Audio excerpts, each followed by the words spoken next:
Hello friends, आज की session में हम 69th बीपीएससी के आंसर की के बारे में बात करेंगे।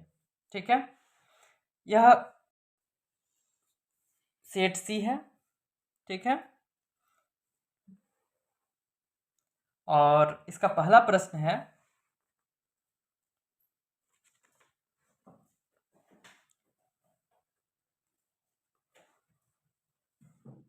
भारतीय संविधान के किस अनुच्छेद द्वारा अस्पृश्यता को समाप्त किया गया है? तो इसका सही आंसर हो जाएगा अनुच्छेद 17। ठीक है, मैं हाइलाइटर से हाईलाइट कर रहा हूं, आप लोग मिला लीजिएगा। चलते हैं अगले प्रश्न पर। उच्च न्यायालय के न्यायाधीशों की संख्या निर्धारित करने का अधिकार निम्नलिखित में से किसके पास है? इसका सही आंसर हो जाएगा संसद। ठीक है,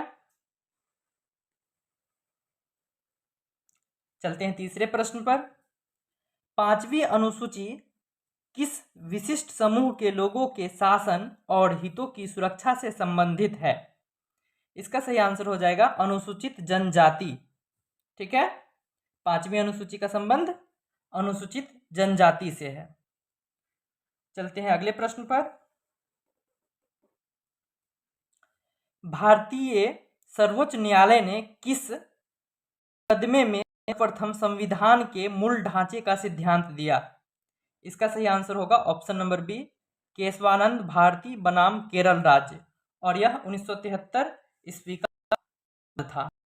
चलते हैं अगले प्रश्न पर, प्रश्न संख्या 5 पर।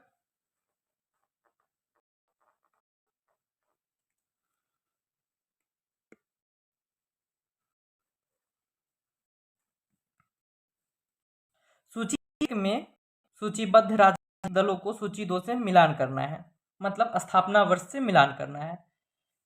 भारतीय कम्युनिस्ट पार्टी 1964 में इसकी स्थापना हुई थी।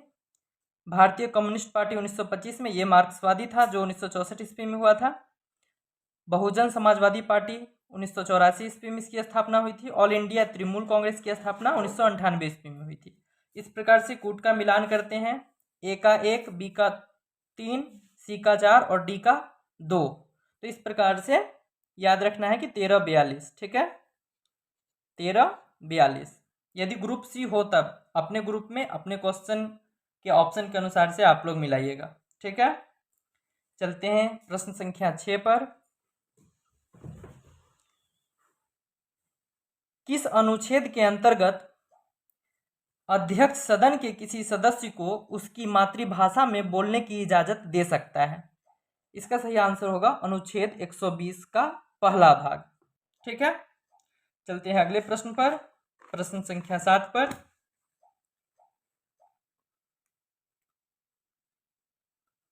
कॉलेजियम प्रणाली के बारे में निम्नलिखित कथनों पर विचार कीजिए। सुप्रीम कोर्ट कॉलेजियम एक 5 सदस्यीय निकाय है जिसकी अध्यक्षता भारत के मौजूदा मुख्य न्यायाधीश करते हैं, और उस समय उसमें न्यायालय में कार्यरत 4 अन्य वरिष्ठतम न्यायाधीश शामिल होते हैं। यह कथन सही है।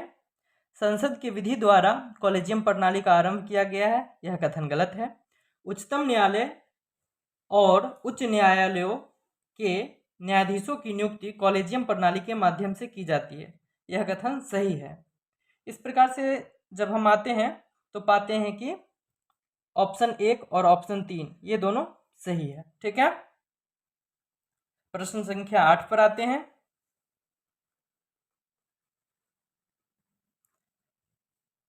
भारतीय संविधान के 42वें संशोधन के संबंध में निम्नलिखित कथनों पर विचार कीजिए।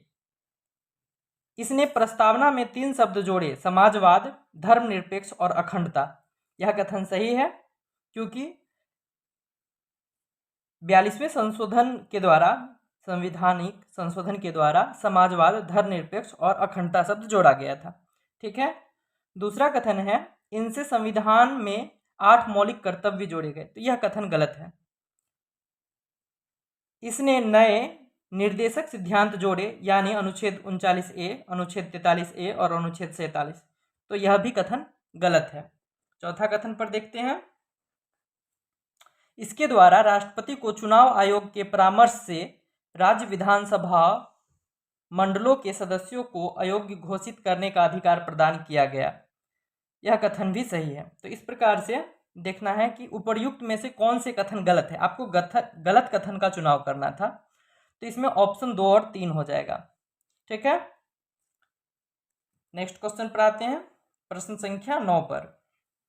किसी समुदाय को अनुसूचित जनजाति के रूप में घोषित करने के लिए आवश्यक विशिष्टताएं हैं। ऑप्शन ए आदिम लक्षणों के संकेत, सही है। विशिष्ट संस्कृति, ये भी बात सही है। बड़े पैमाने पर समुदाय के साथ संपर्क में शर्म, ये भी बात सही है।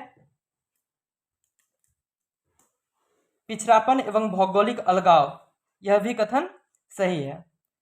उपर्युक्त में से कौन से कथन सही हैं? तो उपर्युक्त में से सभी, इसका ऑप्शन डी हो जाएगा। चलते हैं क्वेश्चन नंबर 10 पर। भारतीय संविधान में मौलिक अधिकारों के विचार का संदर्भ किस देश से लिया गया है? मतलब मौलिक अधिकार कहाँ से लिया गया है? तो संयुक्त राज्य अमेरिका, यूएसए से लिया गया है। ठीक है, चलते हैं अगले प्रश्न पर। प्रश्न संख्या 11 पर आते हैं। स्वामित्व योजना के संबंध में निम्नलिखित कथनों पर विचार कीजिए। यह खान मंत्रालय के दायरे में कार्यरत एक केंद्रीय क्षेत्रक योजना है, यह कथन गलत है। ठीक है, यह योजना CORS नेटवर्क की तरह जियो पोजिशनिंग इंफ्रास्ट्रक्चर को 5 सेंटीमीटर तक की सटीकता प्रदान करने के योग्य मानक बनाने का प्रयास कर रही है, यह कथन भी सही है। CORS का मतलब क्रॉस ओरिजिन रिसोर्स शेयरिंग होता है, यह कथन सही है, लेकिन यह स्वामित्व योजना से संबंधित नहीं है। ठीक है, यह योजना ड्रोन तकनीक का उपयोग कर भूमि के छोटे छोटे खंडों का नक्शा तैयार करके ग्रामीण बस्तियों के क्षेत्रों में संपत्ति का स्पष्ट स्वामित्व स्थापित करने के लिए सुधारात्मक पहल प्रदान करती है, यह कथन भी सही है। उपर्युक्त में से कौन सा कथन गलत है? मतलब हमें गलत कथन का चुनाव करना है, तो गलत कथन इसमें 1 और 3 है। कथन 1 और कथन 3 ये दोनों गलत कथन है। इस प्रकार से हमारा आंसर हो जाएगा ऑप्शन डी। ठीक है, चलते हैं क्वेश्चन नंबर 12 पर। किसी वित्तीय आपातकाल की स्थिति में अनुच्छेद 360 को लागू करने के परिणाम निम्नलिखित में से कौन से हो सकते हैं? ऑप्शन देखते हैं, पढ़ते हैं इस विषय पर क्या दिया गया है। राष्ट्रपति राज्यों को या राज्य मामलों के संबंध में सेवारत सभी या किसी वर्ग के कर्मचारियों के वेतन और भत्ते कम करने का आदेश दे सकता है, यह कथन सही है। राष्ट्रीय आपात की स्थिति में राष्ट्रपति ऐसा कर सकते हैं।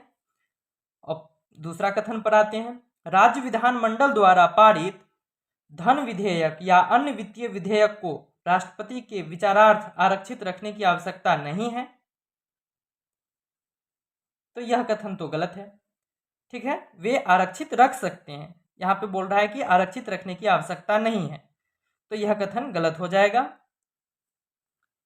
चलते हैं अगले कथन पर, और तीसरा कथन है राष्ट्रपति उच्चतम न्यायालय और उच्च न्यायालयों के जजों के साथ संघ मामलों के संबंध में सेवारत सभी या किसी वर्ग के कर्मचारियों के वेतन और भत्ते कम करने का आदेश दे सकते हैं, तो ऐसा राष्ट्रपति महोदय कर सकते हैं। राज्य विधानमंडल द्वारा पारित होने के बाद धन विधेयक या अन्य वित्तीय विधेयक राष्ट्रपति के विचारार्थ आरक्षित रखी जाएगी, तो यह भी कथन सही है। ठीक है, तो इस प्रकार से हम इस क्वेश्चन में पाते हैं कि सिर्फ कथन 2 ही गलत है। नीचे दिए गए कूट का प्रयोग कर सही उत्तर चुनिए, तो इसका आंसर हो जाएगा केवल 1, 3 और 4। ठीक है, ये तीनों कथन सही पाए गए हैं। अगर यह वीडियो आप लोगों को अच्छा लग रहा है तो ज़्यादा से ज़्यादा चैनल को सब्सक्राइब कीजिए, शेयर कीजिए। ठीक है, चलते हैं अगले प्रश्न पर। प्रश्न संख्या 13। निम्नलिखित में से कौन से कारक संभावित रूप से भारतीय अर्थव्यवस्था में मुद्रास्फीति जनित मंदी में योगदान कर सकते हैं? सरकार खर्च में वृद्धि के कारण उच्च मुद्रास्फीति दबाव, दूसरा कथन है औद्योगिक उत्पादन में गिरावट और आर्थिक विकास में सुस्ती। तो ये भी संभव है, ये भी सही कथन है और ये भी सही कथन है। ठीक है। कुल मांग और उपभोक्ता खर्च में कमी, ये भी सही है। घरेलू मुद्रा की वृद्धि के कारण निर्यात प्रतिस्पर्धात्मकता में कमी, तो ये भी कथन सही है। देखते हैं अब इसके कूट पर। नीचे दिए गए कूट का प्रयोग कर सही उत्तर चुनिए। तो इसमें तो सभी कथन सही है, इसलिए हम ऑप्शन बी के साथ जाएंगे। 1 2 3 4 सभी सही हैं। ठीक है, चलते हैं नंबर 4 पे।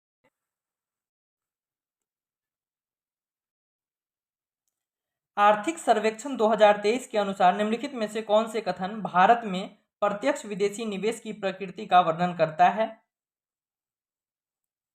निजी क्षेत्र की कम भागीदारी के कारण इसमें कमी आई है, तो यह कथन तो गलत है।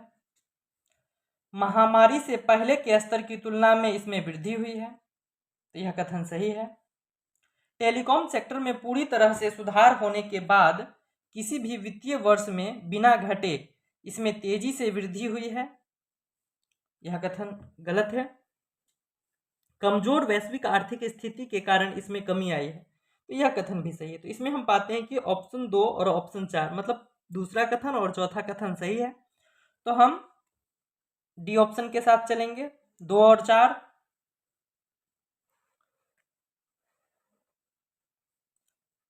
क्वेश्चन नंबर 15, बिहार के गया जिला की वर्तमान जनसंख्या कितनी है?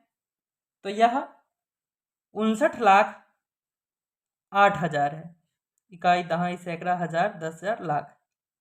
5,98,000 है, सॉरी 5,98,000 है। ठीक है, चलते हैं अगले प्रश्न पर। केंद्र सरकार के गैर योजना व्यय के बारे में निम्नलिखित में से कौन सा कथन सही है? व्यय विज्ञान और प्रौद्योगिकी पर होता है, व्यय कृषि पर होता है, व्यय ब्याज भुगतान पर होता है। तो यहाँ पे बोला गया है कि गैर योजना व्यय, तो गैर योजना व्यय इसमें हो जाएंगे ऑप्शन नंबर सी, व्यय ब्याज भुगतान पर होता है। ठीक है, चलते हैं अगले प्रश्न पर। प्रश्न संख्या 17, वैश्वीकरण और भारत पर इसके प्रभाव के बारे में निम्नलिखित में से कौन सा सत्य नहीं है? तो इसका सही आंसर हो जाएगा निर्यात में वृद्धि आयात में वृद्धि से अधिक है। ठीक है, प्रश्न संख्या 18 पर चलते हैं। संघ सरकार के वित्त में नवीनतम विकास के बारे में निम्नलिखित कथनों पर विचार कीजिए।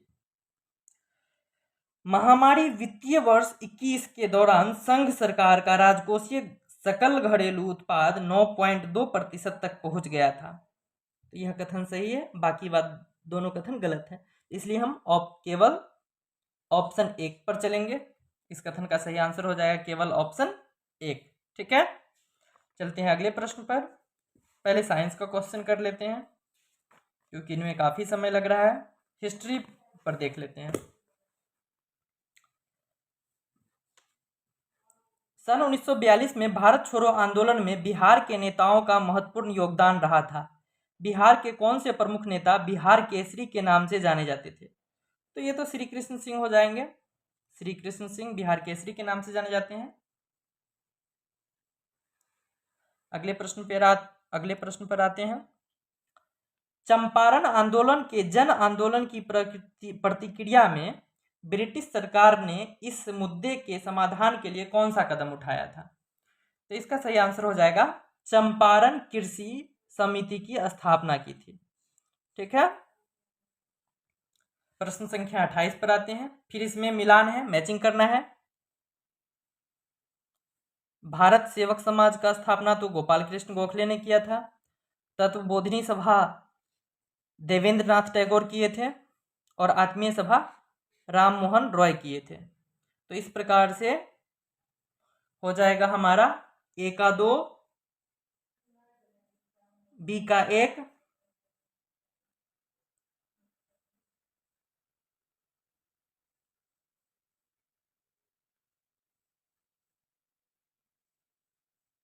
सी का 3।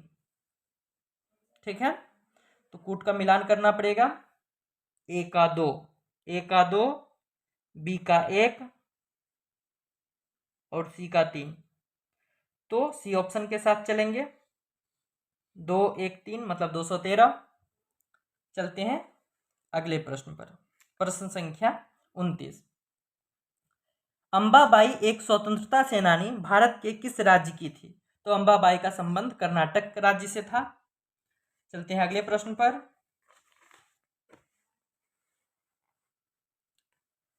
इनमें से कौन कैबिनेट मिशन के सदस्य नहीं थे? तो एवी अलेक्जेंडर थे, जे एंड्रयू थे, पी लॉरेंस मतलब पैथिक लॉरेंस। तो ये तीनों थे, तो इनमें से कोई नहीं हो जाएगा। ठीक है,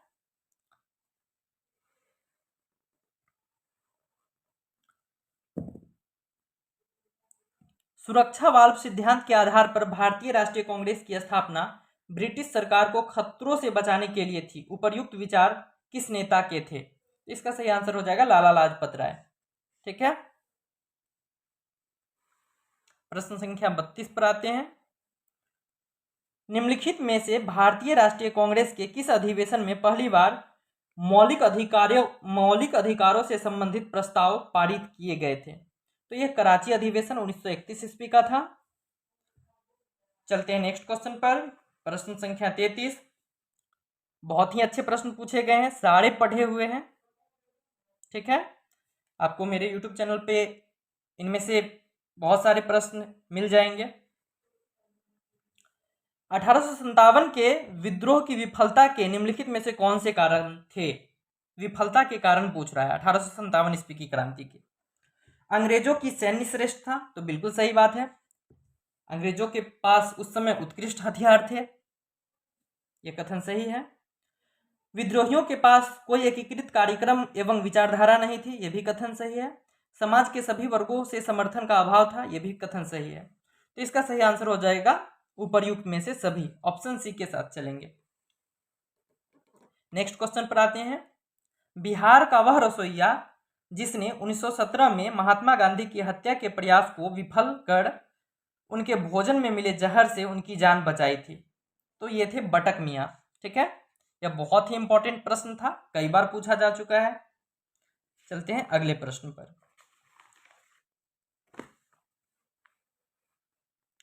प्रश्न संख्या 35। 1937-38 के दौरान बिहार में बकास्त आंदोलन किसके द्वारा आयोजित किया गया था? तो बकास्त आंदोलन का संबंध स्वामी सहजानंद सरस्वती से है। ठीक है, चलते हैं अगले प्रश्न पर। अगला प्रश्न भी बहुत ही इंपॉर्टेंट था और ये मेमोरी बेस्ड क्वेश्चन था। होम रूल आंदोलन 1916 सूरत 1907 में हुआ था। ठीक है, सूरत विभाजन 1907 में, जिसमें कि गरम दल और नरम दल में कांग्रेस का विभाजन हो गया था। खेरा सत्याग्रह 1918 ईस्वी में हुआ था और मिंटो मॉडले सुधार, जिसे मॉडले मिंटो सुधार के नाम से जाना जाता है, ये 1909 में हुआ था। तो उपर्युक्त घटना का काल सही क्रम बताना है, कौन घटना पहले हुआ और कौन बाद। तो सबसे पहले हो जाएगा सूरत विभाजन, फिर मॉडले मिंटो सुधार, फिर हो जाएगा होम रूल आंदोलन और अंतिम में हो जाएगा खेरा सत्याग्रह। तो इस प्रकार से 2 4 1 3 के साथ चलेंगे। ठीक है, कूट को मिलाएंगे 24 13। ठीक है, प्रश्न संख्या 37 पर चलते हैं। लॉर्ड लिटन निम्नलिखित में से किससे संबंधित नहीं है? वर्नाकुलर प्रेस एक्ट तो इससे तो संबंधित है, क्योंकि vernacular press act Lord Lytton के शासनकाल में ही आया था। स्ट्रेची कमीशन भी इन्हीं के शासनकाल में आया था और शस्त्र अधिनियम भी इन्हीं के शासनकाल में आया था। तो किससे संबंधित नहीं थे? तो इल्बर्ट बिल से संबंधित नहीं थे। तो 37 का ऑप्शन बी हो जाएगा। अगले प्रश्न पर आते हैं।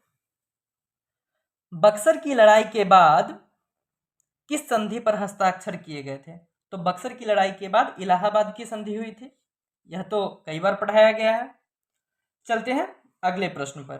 प्रश्न संख्या 39। डच ईस्ट इंडिया कंपनी ने किस वर्ष पटना में अपना कारखाना स्थापित किया था? तो यह ईस्वी था 1632। ठीक है, चलते हैं अगले प्रश्न पर। निम्नलिखित में से किस आंदोलन में महात्मा गांधी ने भूख हड़ताल को हथियार के रूप में सर्वप्रथम प्रयोग किया था? तो यह था अहमदाबाद मिल मजदूर आंदोलन। और यह अहमदाबाद मिल मजदूर आंदोलन कब हुआ था? तो 1918 ईस्वी में ही हुआ था। ठीक है,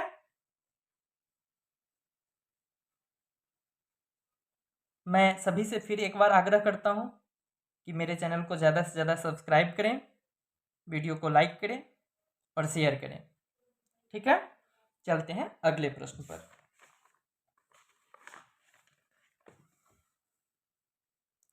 मैथ के क्वेश्चन को बाद में देखते हैं, पहले साइंस के क्वेश्चन को करवा दे रहे हैं।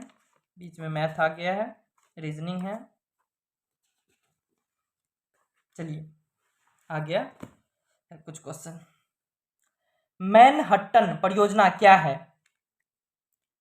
तो मैनहट्टन परियोजना क्या है? तो इसका सही आंसर हो जाएगा एक अनुसंधान और विकास उपक्रम जिसने पहले परमाणु हथियार का उत्पादन किया। तो ऑप्शन सी के साथ चलेंगे। अगला प्रश्न पे आते हैं। अवतल दर्पण द्वारा बनाया गया प्रतिबिंब वास्तविक उल्टा और वस्तु के आकार के बराबर होता है। वस्तु की स्थिति कैसी होनी चाहिए? मतलब वस्तु कहाँ रखा रहेगा अवतल दर्पण में जो उसका प्रतिबिंब वास्तविक उल्टा और वस्तु के आकार के बराबर बनेगा? तो वस्तु को वक्रता केंद्र पर रखना होगा इसके लिए। ठीक है, अगला प्रश्न पे आते हैं और यह प्रश्न तो कई बार पूछा जा चुका है। फोटोइलेक्ट्रिक सेल एक उपकरण है जो कि प्रकाश ऊर्जा को विद्युत ऊर्जा में बदलता है। ऑप्शन सी हो जाएगा। ठीक है, चलते हैं अगले प्रश्न पर। प्रश्न संख्या 54 है। विलयन विलायक के प्रति इकाई आयतन या प्रति इकाई द्रव्यमान में उपस्थित विलय की मात्रा को रसायन विज्ञान में किस रूप में जाना जाता है? तो यह विलयन की सांद्रता के रूप में जाना जाता है। चलते हैं अगले प्रश्न पर। कोविड टीकाएं प्रतिरक्षी प्रतिक्रिया को कैसे उत्तेजित करते हैं? तो इसका सही आंसर हो जाएगा जीवित छीन सार्क कोविड-2 वायरस के प्रवेश करा करके। ठीक है, जीवित छीन। ठीक है, चलते हैं अगले प्रश्न पर।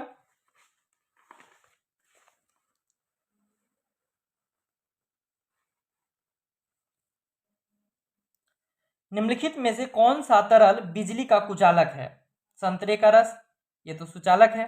नींबू का रस, ये भी सुचालक है। नमकीन पानी, क्योंकि ये सभी, संतरे का रस अम्लीय हो गया और अम्ल क्या होता है? बिजली का सुचालक होता है।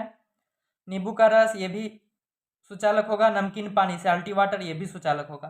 तो उपर्युक्त में से कोई नहीं हो जाएगा इसका आंसर, क्योंकि हमको पूछा है बिजली का कुचालक कौन है। ठीक है, तो उपर्युक्त में से कोई नहीं। अगले प्रश्न पे आते हैं और ये कई बार पूछा जा चुका है और बहुत ही आसान क्वेश्चन है। डीएनए डबल हेलिक्स संरचना की खोज किसके द्वारा की गई थी? तो जेम्स वाटसन एवं फ्रांसिस क्रिक के द्वारा किया गया था। अगले प्रश्न पर आते हैं। अलग अलग द्रव्यमान की दो वस्तुएं चंद्रमा की सतह के पास स्वतंत्र रूप से गिरने से क्या होगा? तो किसी भी क्षण एक ही वेग होगा। ठीक है, अगले प्रश्न पर आते हैं।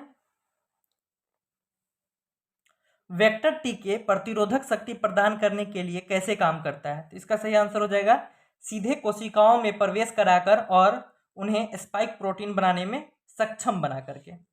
ठीक है, तो इस प्रकार से वेक्टर टी के कार्य करते हैं। अगले प्रश्न पर आते हैं। लगातार नई परत जोड़ने वाली प्रक्रिया निम्नलिखित में से कौन सी है? तो समुद्र तल का फैलाव इसका आंसर हो जाएगा। अगले प्रश्न पे आते हैं। भूपटल के टुकड़े मेंटल में गति द्वारा निरंतर धीमी गति से प्रवाहित होते हैं, इस सिद्धांत को क्या कहा जाता है? तो ये भी डायरेक्ट क्वेश्चन है। प्लेट टेक्टोनिक सिद्धांत कहा जाता है इसे। नेक्स्ट क्वेश्चन पे आते हैं। mRNA पद का विस्तारित रूप क्या है? तो बहुत ही इजी क्वेश्चन है ये भी। M फॉर मैसेंजर हो जाएगा, आरएनए का राइबोन्यूक्लिक एसिड, तो ऑप्शन सी हो जाएगा मैसेंजर राइबोन्यूक्लिक एसिड। अगले प्रश्न पर आते हैं। एसी करंट को कैसे उत्पन्न करते हैं? डायनमो द्वारा, ट्रांसफार्मर द्वारा, चौक कुंडली द्वारा, उपयुक्त में से कोई नहीं। तो एक से अधिक का तो ऑप्शन है नहीं, तो इसलिए हम चौक कुंडली द्वारा भी ऑप्शन आंसर हो सकता है, डायनमो भी हो सकता है, लेकिन ट्रांसफार्मर के साथ चलते हैं, ठीक है, क्योंकि उपयुक्त में से एक से अधिक का ऑप्शन नहीं है।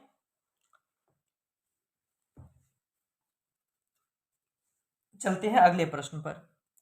धारा घनत्व क्या? धारा घनत्व होता है एक सदिश राशि, विमाहीन, एक अदिश राशि। तो ये अदिश राशि है, स्केलर क्वांटिटी है, ठीक है। चलते हैं अगले प्रश्न पर। मेडिकल केमिस्ट्री में दवाओं का वर्गीकरण किस आधार पर सबसे अधिक उपयोगी है? तो इसका सही आंसर हो जाएगा औषधीय प्रभाव। निम्नलिखित में से कौन सा प्रतिक्रिया की दर को धीमा करता है? तो इसका सही आंसर हो जाएगा उत्प्रेरक वर्धक। अगला प्रश्न है, आगत तथा निर्गत तंत्रिकाएं मिलती है केंद्रीय तंत्रिका तंत्र में, ठीक है, सीएनएस। आगत और निर्गत तंत्रिकाएं, ठीक है, मतलब जो सूचनाओं को लाती भी है और ले भी जाती है। तो ये केंद्रीय तंत्रिका तंत्र हो जाएगा इसका answer, CNS, central nervous system, ठीक है। साइंस के क्वेश्चन पढ़ाते हैं, ये भी साइंस का क्वेश्चन है, देख लेते हैं। जैसे लिनेन सन का पौधा, कॉयर नारियल का पौधा से प्राप्त होता है, मोहैर जो है अंगोरा बकरी से प्राप्त होता है, और डाउन जो है बत्तख और गीज के निचले पंख को कहा जाता है। तो इस प्रकार से मिलान करेंगे तो ए का 2, बी का 1, सी का 4, डी का 3, मतलब 2 1 4 3, ठीक है, इसका सही मिलान हो जाएगा। अगले प्रश्न पे आते हैं। निम्नलिखित कथनों पर विचार कीजिए, ये भी साइंस का क्वेश्चन है। टेनियासिस एक आंतों का संक्रमण है जो टेप वर्म की 3 प्रजातियों टेनिया सोलियम, टेनिया सगिनाटा और टेनिया एशियाटिका के कारण होता है। तो यह कथन सही है, ठीक है। जब मस्तिष्क में सिस्ट विकसित हो जाते हैं तो इस स्थिति को न्यूरोसिस्टोक्रोसिस कहा जाता है। तो यह भी कथन सही है। उपर्युक्त में से कौन से कथन सही हैं? तो 1 और 2 दोनों, ठीक है। तो इसका सही आंसर हो जाएगा ऑप्शन नंबर बी, 1 और 2 दोनों, ठीक है। मैं थोड़ा पानी पी लेता हूँ, तब तक आप वीडियो को ज़्यादा से ज़्यादा लाइक कीजिए, चैनल को सब्सक्राइब कीजिए, बस 10 सेकेंड।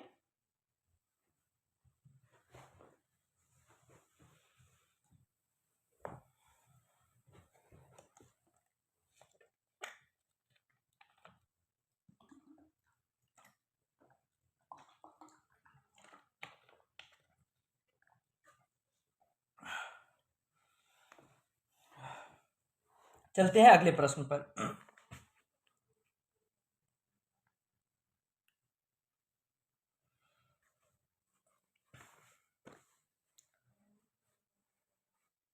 निम्नलिखित में से कौन सी कंप्यूटर भाषाएं हैं? कोबरा, पाइथन, सिक्रल, जावा। तो उपरोक्त में से सभी, ठीक ना, उपयुक्त में से सभी कंप्यूटर की ही भाषाएं हैं। कंप्यूटर से भी इस बार पहला बार सवाल पूछा गया है। आज तक कंप्यूटर से कभी क्वेश्चन नहीं पूछा गया था बीपीएससी के एग्जाम में। इस बार का एक प्रश्न कंप्यूटर से भी पूछा गया है। चलते हैं अगले प्रश्न पर। हाल ही में समाचारों में देखी गई चैट जीपीटी में जीपीटी का पूर्ण रूप क्या है? तो जीपीटी का पूछा है, ठीक ना। तो जीपीटी का फुल फॉर्म हो जाएगा जेनरेटिव प्री ट्रेन्ड ट्रांसफार्मर, ठीक है। अगले प्रश्न पर आते हैं, यह भी साइंस का सवाल है। निम्नलिखित में से कौन से जीव के स्वाद नहीं है? मीठा है, कड़वा है, नमकीन है, मसालेदार नहीं है, ठीक है। उमामी है, खट्टा है, तीखा नहीं है। तो नीचे दिए गए कूट का प्रयोग कर सही उत्तर चुनिए। तो 4 और 7 हो जाएगा। मसालेदार और तीखा ये दोनों कोई स्वाद नहीं होते हैं, ठीक है। तो ऑप्शन 1 के साथ जाना है। अगले प्रश्न पर आते हैं। एनोरेक्सिया नींद संबंधी विकार, बिल्कुल गलत है। इनसोमिनिया खाने का विकार, ये भी गलत है। डिस्पनिया सांस की तकलीफ, सही है। एनोस्मिया गंध की आंशिक या पूर्ण हानि, ये भी सही है। नीचे दिए गए कूट का प्रयोग कर सही उत्तर चुनिए। तो इसका सही आंसर हो जाएगा 3 4, ठीक है, केवल 3 और 4। चलते हैं अगले प्रश्न पर। ब्रह्मांड में पल्सर क्या है? तो किसी तारे का विस्फोट, ठीक ना, तारे के विस्फोट को पल्सर कहा जाता है। अगले प्रश्न पर चलते हैं। प्रयोगशाला में विकसित हीरे एलजीडी के संदर्भ में हीरे के बीज के रूप में किसका प्रयोग किया जाता है? तो ग्रेफाइट का प्रयोग किया जाता है, ठीक है। अगले प्रश्न पे आते हैं और ये भी आसान क्वेश्चन है। बुलेट प्रूफ जैकेट बनाने के लिए प्रयोग किया जाने वाला फाइबर क्या है? तो केवलर है, ठीक है। केवलर का प्रयोग बुलेट प्रूफ जैकेट बनाने के लिए किया जाता है, ठीक है। आज के इस वीडियो में इतना ही। अब जो क्वेश्चन रह गए हैं करंट अफेयर्स के और कुछ रीजनिंग के सवाल हैं, उसको हम कल डाल देंगे, आप लोग मिला लीजिएगा, ठीक है। इसमें से कुछ क्वेश्चन गलत भी हो सकते हैं 2-4, क्योंकि कोई भी 100% पूरा श्योर आंसर नहीं करता है, ठीक है। तो 100% कोई भी सही नहीं बता सकता है, लेकिन इसमें से 99% क्वेश्चन के सही जवाब मैंने खोज कर तब दिया है, ऐसे ही मैंने इस वीडियो को नहीं बनाया है। इसलिए इस वीडियो यदि आप लोगों को अच्छा लगता है तो ज़्यादा से ज़्यादा लाइक कीजिए, शेयर कीजिए और चैनल को सब्सक्राइब कीजिए, ठीक है। अगर आप चैनल को सब्सक्राइब करते हैं तो मुझे एक मोटिवेशन मिलता है, और उस मोटिवेशन मिलने पर हम आप लोगों के लिए हर दिन एक नए वीडियो के साथ आएंगे, ठीक है। तब तक के लिए नमस्कार, जय हिंद।